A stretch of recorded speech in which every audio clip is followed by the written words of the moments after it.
নমস্কার বন্ধুরা, কেমন আছেন? আশা করি সকলেই ভালো আছেন। মাই কিচেনে আপনাদের স্বাগতে।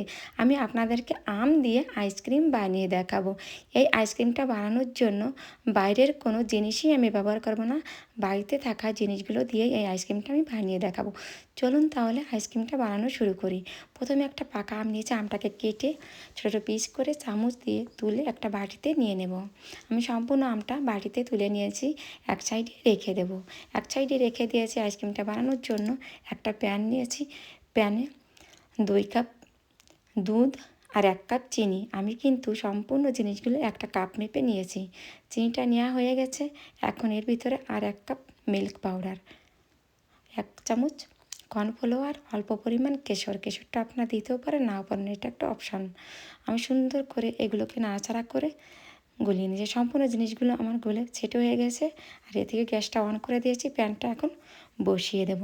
প্যানটাকে বসিয়ে দিয়েছি। এখন এটাকে ভালো করে নাড়াচাড়া করে নেব।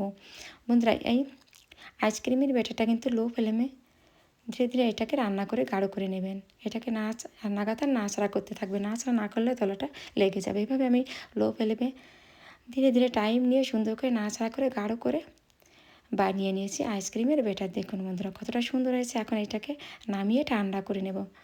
এটাকে আমি ঠান্ডা করে নিয়েছি। ঠান্ডা হয়ে গেছে, একটু নাড়াচাড়া করে নিয়ে নেব। এটাকে সুন্দর করে নাড়াচাড়া করে ঠান্ডা হয়ে গেছে। এখন এটাকে এক সাইডে রেখে দেব। এখন মিক্সারের একটা বাটি নিয়েছি। বাটিতে প্রথমে আমটা দিয়ে নিয়েছি। আমটা দেওয়ার পরে যে দুধের সর, আমি এখানে 1 চামচ দুধের সরটা দিয়ে দিয়েছি। আইসক্রিমের ব্যাটারটা ঢেলে দিয়েছি। দেওয়া হয়ে গেছে। এখন এটাকে সুন্দর করে ঢাকনাটা লাগিয়ে মিক্সারে পিষে নেব। এটাকে মিক্সারে পিষে নিয়েছি। কেমন হয়েছে ব্যাটারটা দেখুন বন্ধুরা। এভাবে ব্যাটারটাকে আমি বানিয়ে নিয়েছি।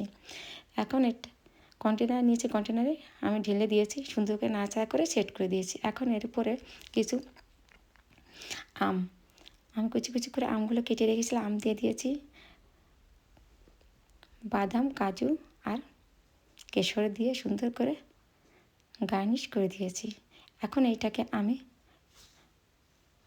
ফল পেপার দিয়ে সুন্দর করে মুখটাকে বন্ধ করে দেবো, যাতে হাওয়া না ঢুকতে পারে। সুন্দর করে বন্ধ করে দিয়েছি। এখন ডিপ ফ্রিজে এটাকে আমি পুরো 1 রাতের জন্য রেখে দিয়েছিলাম। সকালে আমি আপনাদেরকে দেখাচ্ছি কতটা সুন্দর হয়েছে। রেসিপিটি পছন্দ হয় লাইক, কমেন্ট, শেয়ার ও সাবস্ক্রাইবার করে আমার পাশে থাকবেন।